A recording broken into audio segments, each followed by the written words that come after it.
여러분들은 뭐 할 때가 가장 행복하신가요? 저는 가만히 집에서 누워 좋아하는 TV 프로그램을 볼 때 가장 행복한 사람이랍니다. 말 그대로 요새 유행하는 소확행 아시죠? 그 소확행을 너무나 좋아하는 사람인데요. 근데 저와 너무 다른 반대의 사람을 만나게 되니 정말 지옥 같은 시간이었습니다. 청소하면서 늘 즐겨 듣던 사연 채널인데 제가 이렇게 사연을 보낼지는 몰랐네요. 조금 길어도 제 얘기를 꼭 들어주시면 감사하겠습니다. 제 소개를 간략하게 드리자면 전 프리랜서로 5년 정도 근무하고 있는 평범한 여성이랍니다. 원래는 직장을 다녔었는데 재택근무로 일을 전환하면서 수입은 그 전보다 줄었지만 마음과 몸은 정말 편하거든요. 저희 남편은 평범한 회사원이에요. 저는 결혼한 지 3년 정도밖에 되지 않은 풋풋한 신혼이랍니다. 아직 아이는 없고요. 둘 다 집에서 놀기 좋아하는 집순이라 코로나 때 솔직히 나가지 못해 답답한 적이 한 번도 없었습니다. 근데 저희 집이 정말 극강의 활발함을 가지신 분이 있는데요. 바로 저희 시어머니입니다. 저희 시어머니는 모임만 20개가 넘고 교회 다니시고 평일 주말 할 거 없이 늘 집에 안 계십니다. 시아버지는 남편 군대 갔을 때 돌아가셔서 시어머니 남편네 누나 이렇게 세 식구가 있는데요.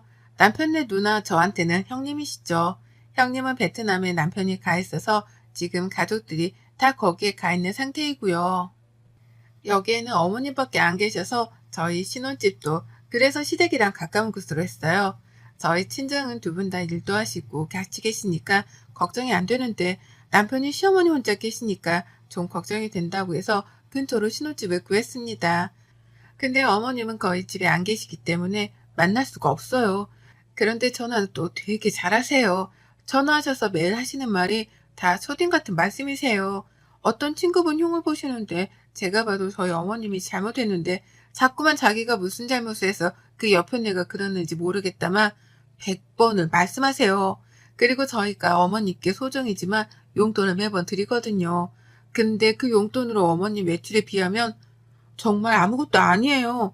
그래서 도대체 무슨 돈으로 놀러 다니시는지 가끔 남편한테 물어보면 시아버지 돌아가시고 나서 그래도 꽤 많은 재산이 있어 그걸로 쓰시는 것 같더라고요. 뭐 연금도 나오신다고 하고 그거야 저희가 상관할 바는 아니니 저희는 따로 용돈을 드리고 있어서 그것만 드리거든요. 이렇게만 보았을 때 저희 시어머니 참 많이 신경 안 쓰실 것 같잖아요. 저도 처음에는 그랬습니다. 매일 집에 안 계시고 매일 어디를 다니시니까 집에 오라는 말씀도 안 하고 하시니 뭐 전화 오는 거야 받는 게 어려운 게 아니니까 근데 꼭 일주일에 한두 번은 저희랑 시간을 보내야 한다고 생각하시는 것 같아요. 물론 저도 웬만하면 어머님이랑 시간을 보내려고 하지만 주변에서 그렇게 시댁을 많이 가냐 숨 막히지 않냐 물어보는데 꼭 그렇지는 않거든요. 근데 이번에 정말 사연을 보낼 만한 일이 생겼더라고요. 저한테도요. 저희 시어머님의 성격을 잠깐 말씀드리자면 정말 아이 같으세요. 그냥 아이가 아니라 철없는 아이요. 그 도가 가끔은 너무 지나쳐 누가 엄마고 누가 아들인지도 모르겠고요. 또 누가 며느리고 또 누가 엄마인지도 모를 만큼 철이 없으세요. 어른한테 철이 없다고 하면 안 되겠지만 어머님이 딱 그러세요. 어머님은 정말 한 달에도 돈을 펑펑 쓰고 다니세요. 저 정도면 돈이 거달날 것 같은데 그냥 쓰세요. 근데 그 쓰는 게 정말 쓰잘데기 없는 곳에 써요. 한 가지만 말씀드리면 전에는 갑자기 저희 몰래 집에서 구슬하다가 걸리셨어요. 근데 그 굿을 500만 원이나 주고 하셨대요. 보통 사람이라면 이 말이 믿으시겠어요? 처음에는 50만 원인 줄 알았더니 500만 원이래요.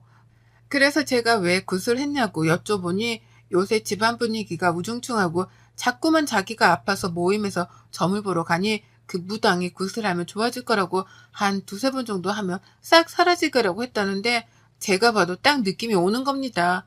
두세 번 하면 1,000만 원이 넘는데 몸이 안 좋으면 병원에 가시면 되지 왜 굿을 하는지 말이 안 되잖아요. 그 돈도 모아두었던 돈이 아니라 그냥 어디 통장에서 뺀 것 같더라고요. 어디인지도 모르겠대요. 그냥 뺐대요. 이 정도로 어머님은 사회생활을 잘 안 해보기도 하고 매일 놀기만 하니 사실 뭘 알까 싶으셨거든요. 근데 이것보다 저희 집에는 더 심한 일이 생겼답니다. 저는 거의 면허를 따고 10년 정도가 돼서 운전도 잘 못하고 차도 또 없었거든요. 남편이 차가해서 굳이 제 차가 있을 필요가 없다고 생각하기도 하고, 전 정말 집순이어서 굳이 혼자 나갈 일이 많이 없다고 생각해서 운전을 안 했거든요. 근데 재택근무하면서 업체들 갈 일이 생기면서 연수를 좀 배워야 할까 생각이 들더라고요. 대중교통 이용하기도 너무 거리가 멀고 해서 남편이랑 상의 후에 연수를 배우고 그냥 서브카로 적당한 차를 구매하기로 했습니다. 다들 근데 아시잖아요. 요새 신차 기다리는 게 거의 하늘의 별 따기인 것을요. 그래서 중고차도 알아보는데 마땅치가 않았습니다. 그러던 와중에 갑자기 시모가 저에게 대뜸 너 차 필요하냐? 물어보길래 필요해서 출퇴근용으로 좀 저렴한 거 보고 있다 라고 말씀드리니 자기 모임에 있는 아줌마가 차를 내놓는다고 하는데 거의 새 거인데 자기한테 저렴하게 주기로 했다고 네가 사면 어떻겠냐고 하는데 이게 웬일인가 싶어서 그 차 사진도 보고 실물로도 가지고 오셨더라고요. 정말 거의 새 차 느낌이고 가격도 너무 저렴해 안 살 수가 없는 가격이었어요. 당장 사겠다고 말하고 현금으로 중고차를 구매했습니다. 소개시켜주신 어머님께도 감사해서 제가 백화점 가서 옷 한 벌 사드렸거든요. 근데 이때부터였을까요? 자꾸만 어머님이 어디 가려고 하는데 거기 좀 데려다 달라고 이야기를 하시는 거예요. 처음에는 당연히 모셔다 드렸습니다. 어머님도 면허는 있으신데 장롱 면허라 자기도 막 운전을 배우고 싶다고 하는데 저도 연수받고 차 한 대 뽑으라고 말씀드렸는데 자기는 굳이 필요 없다며 계속 그러시더라고요. 그래서 정말 10번 중에 9번은 계속 모셔다 드렸어요. 근데 그 거리가 집에서도 거의 1시간에서 1시간 반 정도는 가야 하는 거리에 위치해 있는 곳이 많았습니다. 요즘 기름값도 많이 오르고 저는 왔다 갔다 하면 진짜 진이 빠지기도 하고 차를 일 때문에 구매했는데 어머님 데리고 다니는 일들이 더 많아 한 번은 제가 볼멘 소리로 어머님께 너무 피곤하다라고 했죠. 그랬더니 갑자기 버럭 화를 내더니 네가 누구 때문에 이 차를 샀는데 너 벌써 잊었냐? 하시면서요. 그렇게 소리를 지르는 걸 많이 못 봐서 저도 좀 당황하긴 했지만 서운하시나 보다 하고 그 뒤로도 어머님을 계속 모셔다 드렸어요. 한 번, 두 번, 세 번, 네 번. 횟수는 점점 올라가고 이제는 아예 저보고 대놓고 장거리 운전 좀 내일 해야겠다면서 문자로 보내세요. 제가 업체 가야 할 일이 있어서 어렵다고 하면 기다리겠다고 말씀하시니 자기는 저녁에 가도 상관없다면서 그러는데 거절을 해도 계속 저러는데 운전도 아직 미숙해서 한번 운전하고 나면 진짜 기진맥진했습니다. 그래서 이번에는 제가 아직 그런 장거리에 익숙하지가 않다. 이번에는 제가 택시비 드릴 테니 택시 타고 가셔라 그러면서 그게 더 안전할 것 같다라고 했죠. 그러던 어머님이 저보고 문자로 딱 그럼 30만 원만 붙여라 라고 하더라고요.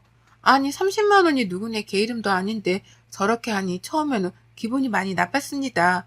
돈을 드린다고 제가 먼저 말씀드렸으니 우선은 붙여드리고 남편한테 그날 저녁 이런 얘기를 했더니 엄마가 혼자 가는 게 좀 그래서 그런 것 같다. 시간 지나면 잠잠해질 테니 저보고 조금만 참아달라고 하는데 남편도 자기 엄마라면 정말 지극하게 챙기는 효조라 무슨 말을 하겠나 싶어서 말았죠. 그 뒤로도 어머님의 운전 부탁은 도를 지나칠 정도였습니다. 정말 한 번은 주말에 남편은 회사 가고 저는 오랜만에 늦잠을 자고 있는데 아침부터 거의 100번은 전화하셔서 오늘 어디 가야 하는데 왜 늦잠을 자냐? 너는 게을러서 어떡하냐는 잔소리를 시전하셨습니다. 저도 그런 말씀은 없었는데 갑자기 왜 그러시냐 하니 저보고 빨리 오라고 지금 자기 빨리 데리러 오라고 하는 거예요. 저 일어난 지 10분도 안 됐는데 저러니 우선 모자만 푹 눌러쓰고 나갔어요. 근데 제가 저렇게 해드리면 고맙다 말 정도는 하실 수 있는데 가는 내내 계속 불평불만만 시전하시길래 귀 닫고 운전만 하고 갔습니다. 정말 차를 다시 팔아버려야 할 정도로 큰 고민하게 되었는데요. 도를 지나치는 어머님의 부탁에 아무래도 안 되겠다 싶어 어머님한테 백화점으로 쇼핑 가자고 말씀드리고 우선 기분을 좋게 만들어드린 후에 어머님께 넌지시 말씀을 드렸습니다. 어머님 모셔다 드리는 게 정말 싫어서가 아닌데 제가 앞으로 업체 다닐 일도 좀 많아지고 제가 운전이 아직 미숙해서 너무 장거리는 힘드네요. 그때는 어머님이 택시 타고 다니셔야 할 것 같아요. 뭐? 내가 너를 얼마나 불렀다고 그러냐? 아, 부르신 건 아니지만 그래도 많이 제가 어머님을 모셔다 드리니 운전을 한 번 하고 오면 쓰러져서 아무 일도 못하고 자는 시간이 많아서요. 어머님이 이해 좀 해주세요. 라고 했더니 뭐 말로는 알겠다고 하더라고요. 그 뒤로는 좀 잠잠해진 것 같아서 저도 마음이 많이 놓였죠. 그리고 오랜만에 남편이 주말에 쉬어서 둘이 근처에 있는 호캉스에 가자 싶어 정말 오랜만에 둘이 여행을 갔습니다. 가까운 곳이라 짐을 간단하게 싸서 가서 영화도 보고 수영도 하고 저녁에는 와인도 마시고 오랜만에 둘이 보내니 참 좋았습니다. 역시 이런 게 결혼의 행복이다. 이러고 있을 때쯤 제가 씻고 나왔는데 모르는 번호로 전화가 10통이나 와 있는 거예요. 일 안 할 때는 업무톡 받기 싫어서 무음으로 해놨는데 10통이나 와 있어서 뭐지 싶어서 전화를 받았습니다. 누구세요? 전화를 많이 하셨길래요. 정수지 씨 맞으시죠? 여기 경찰서입니다. 네? 경찰서요? 경찰서에서 왜? 처음에는 그 전화를 받고 저는 보이스피싱인 줄 알았어요. 그래서 끊으려는데 갑자기 경찰관께서 저보고 김옥순 씨 아시죠? 네, 저희 어머님이신데 왜 그러세요? 어머님 무슨 일 있으세요? 지금 김옥순 씨가 도로 위에서 교통사고를 해서 합의를 해야 할 것 같습니다. 근데 그 차가 정수지 씨 명의로 되어 있다고 하고 어머님이 면허는 있으신데 제가 보기엔 운전 미숙으로밖에 안 보여서 와보셔야 할 것 같습니다. 그 이야기를 듣는데 정말 머릿속이 새하얘지더라고요. 분명히 제 차는 집에 있고 한데 어머님이 왜 제 차를 가지고 나갔을까? 어떻게 가지고 나갔을까 싶기도 해서 남편한테 이 사실을 당장 알렸죠. 근데 남편은 어머님이 갑자기 아까 우리 집에 뭐 반찬을 가져다 두러 오신다면서 집 비밀번호를 알려달라고 했대요. 엄마가 뭔 반찬을 했냐 하니 자기도 모임 사람들이 가져다 줬는데 너무 맛있어서 너희도 가져다 주려고 하니 너네 여행 가니까 자기가 냉장고에 두고 간다고 하길래 집 비밀번호를 알려드렸다고 합니다. 남편도 그 얘기를 듣자마자 같이 호텔에서 나와 해당 경찰서로 갔습니다. 갔더니 어머님은 어떤 분이랑 싸우고 있고 경찰들은 말리고 있어 도대체 어떻게 된 일이냐고 남편이 버럭 화를 냈죠. 어떻게 이 사람 차를 타고 나갔냐니까 어머님 하시는 말이 참 아직도 기억에 남네요. 얘가 내가 정말 싸게 좋은 차 싸게 해줬더니 내가 몇 번 태워달라 하니까 그게 귀찮다고 하잖아. 근데 나는 어디 갈 데가 있고 니네는 마침 여행 갔다길래 얘 차 좀 내가 타봤어. 뭐 도둑질한 것도 아니고 내가 뭐 죽을 죄를 쳤니? 라면서 뻔뻔하게 오히려 나오니까 할 말이 없더라고요. 차 상태를 사진으로 보니 제 차는 벌써 폐차 수준으로 찌그러져 있고 상대방 차는 다행히도 SUV라 손상도가 크긴 하지만 제 차만큼은 아닌데 사람이 다쳐 병원으로 가야겠다고 하는 겁니다. 블랙박스도 확인하는데 이건 초보인 제가 봐도 어머님 잘못이 100%인 것 같은데 자꾸만 우기니까 경찰관이 도로 통제 때문에 우선 모시고 왔다고 말씀하더라고요. 남편은 쪽팔린지 고개만 푹 숙이고 있고 어머님은 자기가 뭘 잘못했느냐면서 계속 소리 고래고래 지르고 있어서 제가 큰 소리로 그러면 안 되지만 어머님 제발 좀 그만하세요. 지금 여기 어머님만 있는 거 아니잖아요. 라고 했습니다. 그리고 도대체 어떻게 이런 일을 벌이셨냐고 물어보니 어머님의 진술서에 참 솔직하게 적으셨더라고요.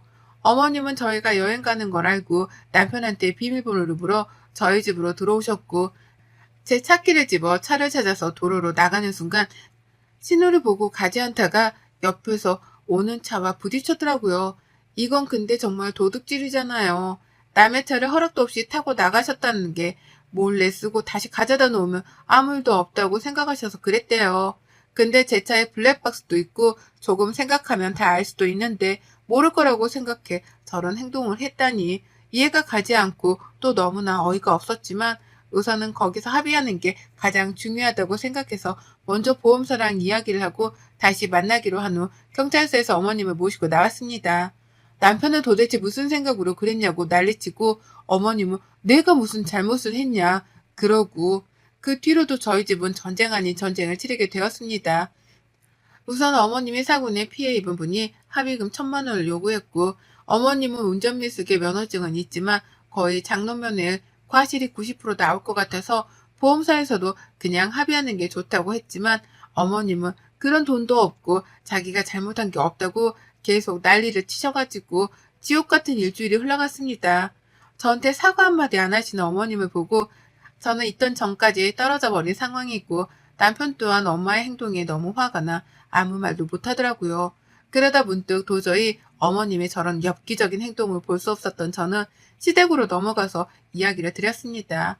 어머님, 저 두 번 말 안 해요. 저희 합의금 내드릴 돈 없고요. 어머님이 잘못 안 하셨다고 하셨으니 변호사 선임하셔서 소송하세요. 근데 그건 아셔야 돼요. 변호사 선임 비용만 해도 700에서 1000만 원이 들어요. 물론 이것보다 더 저렴한 곳도 있겠지만 그래도 어머님 과실이 조금이라도 덜 없어지게 하려면 당연히 대형 로펌, 잘하는 로펌에서 하셔야겠죠? 로펌은 아시죠? 어머님은 잘하는 똑똑박 사이시니까 저 더 이상 말하지 않을게요. 저희는 합의금 내드릴 돈 없고 어머님 잘못 인정하지 않으시면 더 이상 마세요. 내가 잘못이 없다는데 왜 자꾸 나한테 몰아가냐고. 그러니까 변호사 선임하시라니깐요. 근데 저희는 지켜드릴 수 없다고요. 왜 자식된 도리로 지켜드려야 해요? 어머님, 제 차 몰래 가져가서 타고 그것도 모자라 제 차로 사고까지 내서 지금 폐차 수준이라고요. 근데 저한테 미안하단 말 한마디 하셨어요? 제가 어머님 제 차 몰래 끌고 나간 것도 신고해서 소송 한번 걸어볼까요? 그것까지 안 하는 걸 지금 감사하게 생각하세요. 자식 부끄러운 줄 아시고요. 라고 말하니 그때 갑자기 어머님 얼굴이 울그락불그락 하면서 저희 보고 그만 가라 하고 방으로 들어가시더라고요. 집에 오면서도 남편도 저도 아무 말은 안 했지만 아마 남편은 자기 엄마한테 그런 게 마음이 좋지만은 않았겠죠. 근데 그럴 수밖에 없던 걸 이해해 주리라 믿고 그 뒤로도 어머님 전화 모조리 차단했어요. 남편한테도 지금 어머님 더 이상 그렇게 막무가내 하는 거 고치고 싶으면 그만하라고요. 계속 편들어주면 어머님은 그게 맞다고 생각해. 지금은 이런 사고지만 다음번에 정말 사람 칠 수도 있다고 그렇게 되고 싶냐고 하니 자기도 차단한다고 하더라고요.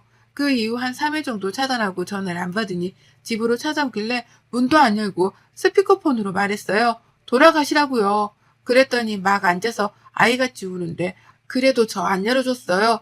1시간을 그렇게 앉아서 기다리길래 남편 보고 모시고 들어오라 했습니다. 팔짱 끼고 말했어요. 왜요? 왜 자꾸 찾아오세요? 어떻게 너는 얘가 그럴 수가 있니? 시엠이 한 명 있는 거 그렇게 사지로 몰아놓고 싶냐? 어머님, 이런 말씀 하실 거면 가세요. 아니, 그게 아니라 내가 미안하다. 내가 미안해. 내 잘못이야. 내가 이렇게 빌게. 이번 한 번만 도와다오. 아니요. 어머님 잘못 인정하시려면 경찰서 가서 하세요. 저희는 그런 돈 내드릴 수도 없고 어머님 이렇게 막무가내로 사는 거 더 이상 받아들이기도 힘들어요. 미안하다 미안해. 제발 이번 한 번만 너희가 좀 도와주면 안 되겠니? 아니요. 그럴 수 없어요. 그만 가세요. 하고 어머님을 그렇게 내쫓았습니다. 그 뒤로 외국에 있는 형님과 통화를 했고 형님이 너희가 돈 낼 필요 없다고 합의금이랑 제 차 망가진 것까지 해서 돈 붙이겠다고 했습니다. 저는 한사코 되었다고 했지만 차 망가진 거는 받고 합의금은 반반 내자고 말씀드렸어요. 그리고 그 일이 마무리되고 나서 어머니께 다시 한번 찾아갔습니다. 각서를 받아내기 위함이었죠. 어머님이 지금 가지고 있으신 돈, 통장 등 다 저희가 관리하기로 했고요. 저희한테 앞으로 용돈 타서 쓰고 모임은 제가 반으로 줄이라고 말씀드렸어요. 그리고 제발 쓸데없는 데 다니지 말고 차라리 그 시간에 공부를 하라고 요양보호사 자격증 준비하시라고 했습니다. 어머님은 얼굴이 이내 못마땅했지만 어쩔 수 없음에 각서에 사인을 하고 혹시나 이행하지 않을 때 어떻게 할지 등도 다 함께 써서 변호사 사무실에 가서 공증까지 받았습니다. 남편은 뭘 그렇게까지 하냐고 했지만 어머님은 이렇게 하지 않으면 또다시 이럴 사람이라 지금 확실히 뿌리를 잡아야 한다고 했죠. 그 뒤로 어머님은 제가 늘 한 달마다 용돈을 드리고 어머님은 나가는 고정 비용 등을 어머님 통장에서 딱 그것만 빠져나갈 수 있도록 제가 넣어둔답니다. 모임은 반에서 반으로 줄이고 요양보호사를 지금 준비 중이세요. 그리고 따면 바로 일하기로 저랑 약속하셨습니다. 어머님은 집에서 사고치는 것보다 일하시면서 있으신 게 더 나을 것 같다는 판단이 들어서였습니다. 또 예전과 다른 점을 말씀드리면 예전에는 막무가내셨다면 지금은 그냥 아무 말 없는 시어머니가 됐다고 해야 할까요? 물론 제가 너무한다고도 어머니 입장에서는 생각할 수 있겠지만 저는 이게 최선이라고 생각했습니다. 어머님은 이렇게 잡아줘야 나중에 더 큰 사고를 치지 않으실 테니까요. 이렇게 긴 걸 읽어주신 구독자분들께 감사드립니다. 저희 시어머니 철없는 막내딸이라고 생각하고 잘 케어해볼랍니다. 여러분의 생각은 댓글로 남겨주세요. 오늘도 시청해주셔서 정말 감사합니다.